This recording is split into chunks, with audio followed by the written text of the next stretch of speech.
The residents of Baltimore were shocked to know that they were not safe in their homes. The members of the gun track task force were engaging in dishonest business practices, including fraud, extortion, and robbery. Corrupt cops who swore to protect and serve were nothing more than criminals. Their secrets were revealed in 2017, and since then, the Baltimore story was covered by the media extensively. How did they get caught? How did they manage to save their faces all these years? The significant news that this legendary police fraud gang had been exposed stemmed from the death of Freddie Gray. Given that Freddie died unexpectedly while in police custody, the Baltimore police station was under investigation. To find out how Freddie died and what caused it, an investigation was carried out. According to the inquiry report, 6 Baltimore police officers were involved in the arrest of Freddie Gray. He was caught selling drugs when he was detained. He was dragged to the police van, where they locked the door. But the fact that they disregarded safety precautions and endangered Freddie's life is what went wrong. The policeman in the van was playing with him like he was a toy. He was treated inhumanely and subjected to terrible torture. He was prohibited from using a seatbelt, and his wrists and feet were bound. He was not permitted to have any type of basic safety equipment. His spinal cord and neck were seriously hurt. He was unable to withstand the torture and passed away a week later as a result. There was something strange about the police officers. Therefore, the Department of Justice decided to look into it further. Rod Rosenstein of the DEA decided to investigate and expose this terrible tale. These 6 officers were accused of manslaughter for having little compassion for Freddie, knowing that the police force they had blindly trusted could do something terrible, shocked the public. This top-notch police unit was comprised of Thomas Allers, Momadou Gondo, Jamel Rayam, Evodio Hendricks, Maurice Ward, Marcus Taylor, Daniel Herschel, and Wayne Jenkins. Everyone paid attention to Wayne since he was the leader. Wayne Jenkins was the worst law enforcement official there has ever been. The GTF was run by him, and he was in charge. You can refer to him as the mastermind. The gun track task force was uncovered in 2017 by a unit member who confessed to his crimes on a video that the DEA heard. Gondo was in touch with the narcotics gang. The investigators' discovery of the crucial clue that caused them to begin to question the police officers marked this moment as the pivotal one. Gondo's confessions were all recorded by the DEA. He disclosed his involvement in drug sales and use. The DA was surprised when he subsequently detailed other crimes in which he had participated. These police officers have committed a seemingly endless number of crimes. They had a good plan that they followed exactly every day without fail. The drug dealers were their major focus. They would target and torture these individuals. All the narcotics would be removed and sold again. They made more money from this than they could have as a police officer. They go looking for drug dealers to extort drugs and cash from every day. They lack any emotional attributes that a person should have, along with any sense of professional responsibility for the work they conduct as police officers. The only thing they cared about was gathering more drugs to sell. They will make a significant amount of money from this. They did not shoot other individuals with the illegal guns they carry, but instead unintentionally planted explosives on them. They could then detain anyone in possession of an unauthorized firearm. These officers were brought before the court to make confessions after being apprehended. Hearing about all the crimes these officers committed in a short amount of time startled the jury. Wayne once observed some men robbing a drugstore with the assistance of other officers. They valiantly put an end to the robbery, but they were not acting alone. They kept up the robbery and took drugs from that location. After plundering the business, they sold the drugs to additional drug dealers. Through that, they became very wealthy. A prominent drug dealer suspect's house was searched without warning after they stole his house keys. Then they went ahead and made off with $100,000 from there. They used to indiscriminately drive cars at high speeds in a crowd of people, exhibiting a cruel mentality. These policemen hunt people who flee for their life before arresting them. By carrying out such awful deeds, they feel strong and joyful. They fitted illegal tracking devices in the cars of narcotics dealers to follow them. The police officers would be able to find out where and when these drug sellers will be using this equipment. The cops from the GTTF either raid their residences or steal their drugs and cash. They committed all of these acts over the last 3 years without anyone even suspecting them. They discriminated against and held a negative attitude towards black people. Throughout this brief time, they stole somewhere around $300,000. They stole 7 pounds of cocaine during these 3 years. From the narcotics sellers, they also took 43 pounds of marijuana. In addition to this, they converted the proceeds from the sale of pricey, one-of-a-kind jewels into cash. According to their respective portions, they divided up the entire sum of money and spent it all on themselves. A group of police officers could not possibly have committed such heinous atrocities while on duty. The court could not believe it. They received a sentence of 112 years.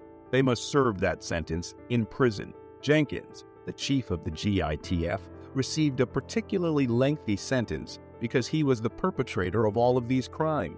Jenkins is currently serving a sentence of 25 years in a Kentucky prison. These policemen's crimes had a significant impact on the Baltimore Police Department. Both the general public and other departments must come to trust them. Others now view them with contempt, since what this policeman did was unjustifiable. The HBO miniseries with that title is called We Own This City. The Baltimore incident served as inspiration for the producers, who turned it into a miniseries and showed it to the audience. Even among female police officers, there are nasty ones. Let's witness the account of a female police officer who was deceived by love and wealth. A female police officer named Antoinette Frank and her boyfriend Rogers Lacaze committed a terrible crime together. The horrifying murder occurred on March 4, 1995, stunning the residents of New Orleans. Together with her family, Chauveau managed her restaurant. They made a substantial fortune through their family business, Kim Ainge, to watch after their business. They had enlisted Ronald Williams as a part-time security guard. In his spare time, Ronald works there. He used to be a police officer when Frank and her boyfriend, a drug dealer, stormed into the restaurant and demanded money. Chauveau called Ronald to the dining room to give his wages. Frank began threatening Chauveau and her brother. Ronald tried to intervene to defend the siblings, but Frank's lover shot him. She panicked since Frank hadn't anticipated things to go worse. Chau and her brother hid in the walk-in fridge as Frank turned around to hunt for her companion. The older siblings, Kuang and Ha-Vu, were cleaning the restaurant when the incident occurred. Frank questioned them over the money, but Chau had hidden it in the microwave. She shot the 2 older siblings as soon as Frank discovered the money. Both of them received death sentences after being tried in court. Frank was transferred to a Louisiana prison for women. Do you believe there are other officers like this in law enforcement? Do you anticipate a repeat of this incident? Let us know in the comments. Ahmed al-Menhali, a United Arab Emirates citizen, traveled to Avon, Ohio in June 2016 for medical treatment at the Cleveland Clinic. Upon arrival at the Fairland Inn and Suites, he was informed that the hotel was fully booked due to the Republican National Convention. Ahmed politely requested alternative accommodation options. While waiting in the lobby, a SWAT-style response occurred, with Avon officers arriving and detaining Ahmed, who was simply walking out of the hotel while on his phone. On the ground! Get on the ground! Get on the ground! Down! On the ground! Do it now! Get on your turn.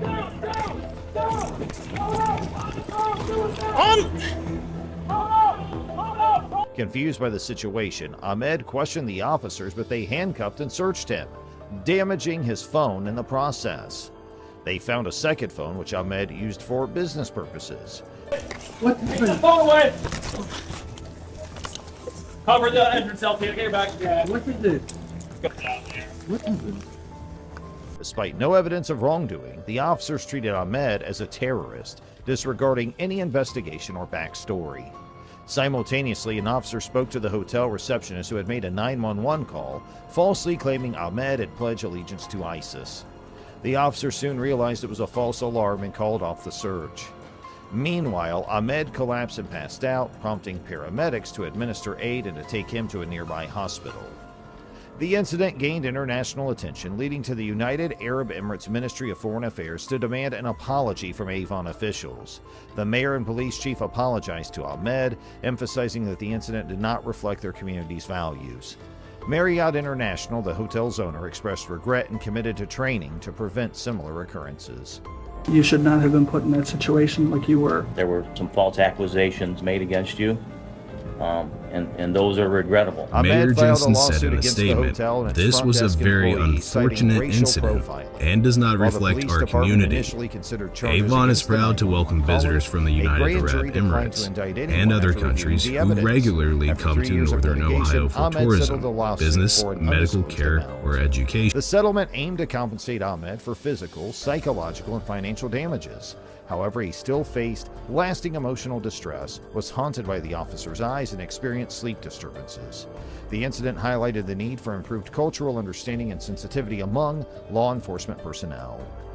Here we have Brian Filipiak, a 47-year-old Washtenaw County Sheriff's Lieutenant, who was off duty when he got pulled over. Deputy Morrison, after stopping Lieutenant Filipiak, informed him about the reason for the traffic stop. Subsequently, Deputy Morrison inquired if Lieutenant Filipiak had consumed any alcoholic beverages that afternoon. In response, Lieutenant Filipiak acknowledged that he had indeed consumed a couple drinks. After Deputy Morrison confirmed Lieutenant Filipiak's identity, he returned to his vehicle and instructed the lieutenant to exit the truck for a field sobriety test.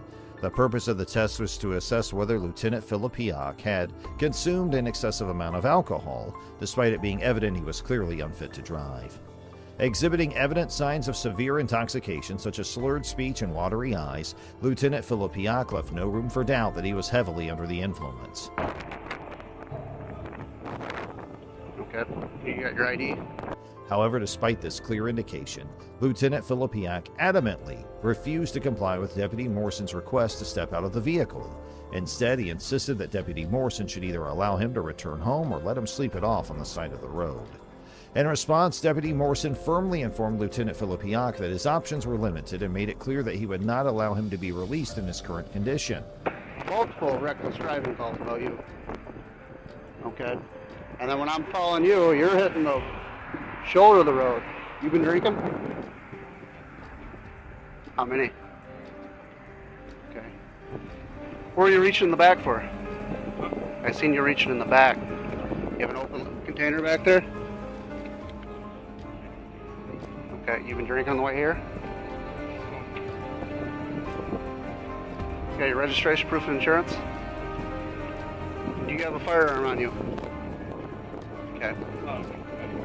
Do you got your pistol? Are you a corrections officer or just deputy? Lieutenant? Okay.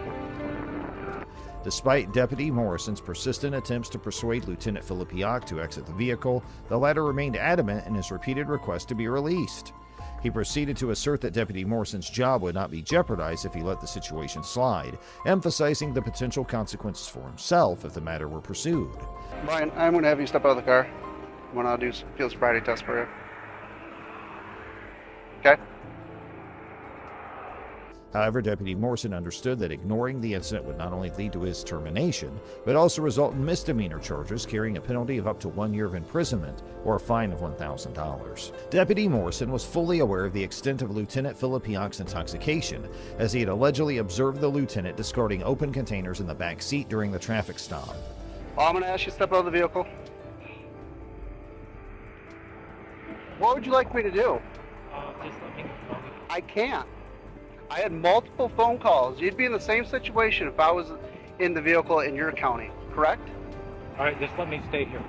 You can't. I'm going to ask you nicely to step out of this vehicle. Brian, my hands are tied. If I let you go, I'm going to lose my career over you. You don't think I wouldn't? This is northern Michigan. We're a small department. Okay, I'm going to ask you nicely to step out of the vehicle. You know I have my job to do. You know that. Yeah, I just want you. And I understand your point, your position.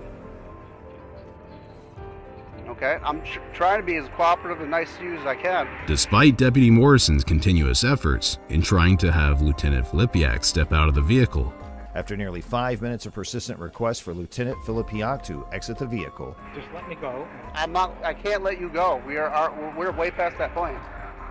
You know this. You're a lieutenant. You know how this works.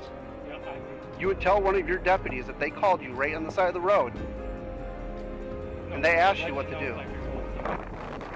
So, if one of your deputies is in the position as I am right now, calling you as a lieutenant, Lieutenant, this is what I got. What should I do? You're just going to say let him go?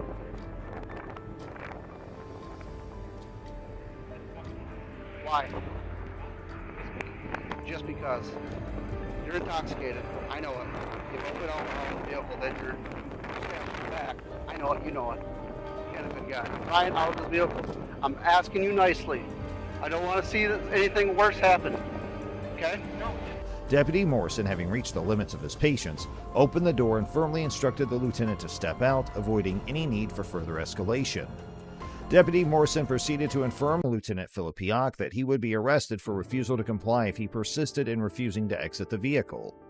RNO, an abbreviation for resisting and obstructing a police officer, is a felony offense that carries a penalty of up to 2 years of imprisonment, a fine of $2,000, or both.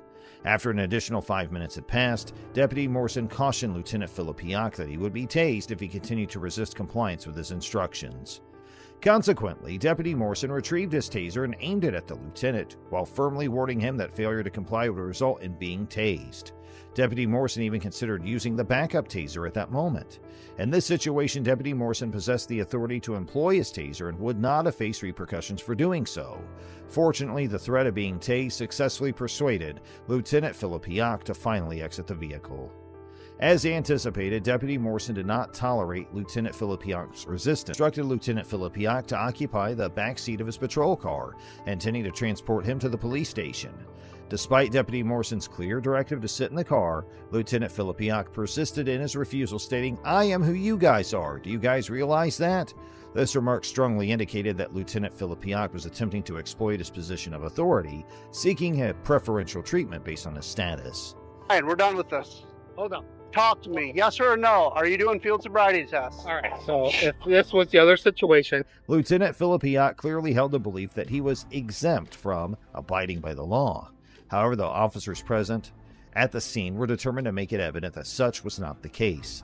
Following some further struggle, they managed to successfully place Lieutenant Filipiak inside the patrol car. I'm not resisting, but let's stop. You're Let's talk about it. Okay. We've talked. I don't want to put you on the ground. No, I don't want to make this worse. All right, I will just sleep it off. Dude, stop it right now. You know, stop it. Allowing for his transportation to the police station where he would face the consequences of his actions. Subsequent breath tests conducted at the police station revealed that Filipiak's blood alcohol level registered at 0.28 and 0.27%. For context, the legal limit for operating a motor vehicle in the United States is a mere 0.08%. What happens? We're going to take you to the jail and ask for a data master. And if you refuse that, we're going to get a search warrant for your blood. Brian, have a seat. Stop, guys. Hold on. Therefore, Lieutenant Filipiak's blood alcohol concentration was over 3 times the legal limit, subjecting him to Michigan State's super drunk law, which carries penalties of up to 180 days in jail, fines of up to $700, and up to 360 hours of community service. So it's time to watch our next case. On July 26, 2021, the Orangeburg Department of Public Safety received a distress call from a female resident of Colton Village Townhomes in Orangeburg, South Carolina. The caller reported that a man was vigorously banging on her door and window, attempting to gain entry. Furthermore, she alleged that the man possessed a firearm tucked into the waistband of his jean shorts. In response, dispatch promptly directed all officers in the vicinity to respond without delay. Officer David Lance Dukes arrived as the first responder at the scene. With his firearm drawn, Officer Dukes exited his patrol car and proceeded to instruct a 58-year-old disabled man, along with his cousin DeMario Julian, to immediately lie on the ground. At this juncture, it was evident from the body camera footage that Mr. Gillard was complying with Officer Dukes' commands. The recording captured Mr. Gillard raising his hands in the air and proceeding to lower himself onto his hands and knees as directed by the officer. However, before Mr. Gillard could fully assume the prone position on the ground, Officer Dukes unexpectedly and forcefully stomped on Mr. Gillard's neck. The impact caused Mr. Gillard's head to forcefully strike the pavement, resulting in a bruised forehead. Subsequent investigations revealed that Mr. Gillard's delay in complying was due to the presence of metal rods and pins in his leg and hip as a result of a previous injury. Following the aggressive act, Officer Dukes promptly restrained Mr. Gillard by placing him in handcuffs.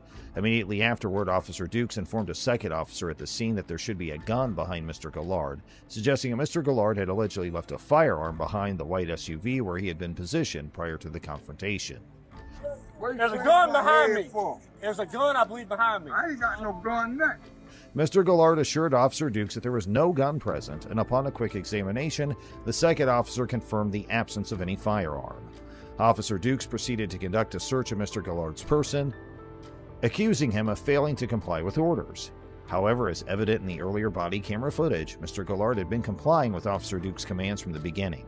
Not once did Mr. Gillard exhibit any behavior that could be perceived as a threat, thereby negating Officer Dukes' justification for excusing excessive force against him. Once Officer Dukes ensured that Mr. Gillard did not possess a firearm, he decided to search the vicinity of the SUV himself in hopes of locating the alleged weapon. It swiftly became apparent that there was no gun to be found. Instead, it was discovered that Mr. Gillard had been carrying a stick wrapped in shiny silver tape, which he typically used as protection against aggressive stray dogs. Officer Dukes and the second officer helped Mr. Gillard back up onto his feet, at which point he began expressing his dissatisfaction regarding the unnecessary impact of his head on the concrete. The visible injury to Mr. Gillard's forehead, marked by a bruise and swelling, further supported his claim. In response to Mr. Gillard's confrontation regarding the incident, Officer Dukes provided a reply. At this point, it became apparent that Mr. Gillard was in need of medical attention. However, neither of the officers present on the scene initially took this into consideration. Fortunately, Officer Queenie Polidor arrived and promptly recognized the necessity for emergency medical services, requesting EMS assistance. As Mr. Gillard continued to express his grievances regarding the incident, Officer Dukes approached Officer Polidor and another responding officer to inform them about the situation. However, Officer Dukes' account was far from truthful. He claimed that when Mr. Gillard walked in front of the SUV, he believed Mr. Gillard was carrying a gun and repeatedly instructed him to drop it. Officer Dukes made further allegations claiming Mr. Gillard had his hands in his pockets and repeatedly ignored requests to show his hands. However, the body camera footage once again contradicted Officer Dukes' statements. He was in front of the car when I came up, and he was walking like this. And I thought it was a gun at first. I said, drop the gun, drop the gun, drop the gun, drop the gun. I had him at gunpoint. Clearly showing Mr. Gillard complying with the orders by keeping his hands raised above his head. Officer Dukes mentioned to a fellow officer that he wanted to take the stick as evidence, stating that it was the reason for his actions. In response, the fellow officer promptly questioned the necessity of using the stick as evidence, pointing out that the body camera footage would suffice. EMS arrived at the scene to attend to Mr. Gillard's condition. While Mr. Gillard was being examined, Mr. Julian approached Officer Dukes and requested a card with his details on it. In response, Officer Dukes promptly informed Mr. Julian that he did not possess a card and clarified that the department did not issue such cards in any case. Officer Polidor quickly recognized Officer Dukes' misstatement and promptly corrected him. She asserted that they indeed possessed cards and proceeded to provide Mr. Julian with her own cards as requested. On July 31, 2022, the South Carolina Law Enforcement Division announced that Officer Dukes was taken into custody and charged with first-degree assault and battery. Several months later, in November 2021, Mr. Gillard received a compensation settlement of $650,000 from Orangeburg, South Carolina. City officials additionally expressed their commitment to establishing a citizens task force to provide oversight and guidance regarding interactions between residents and the Orangeburg police.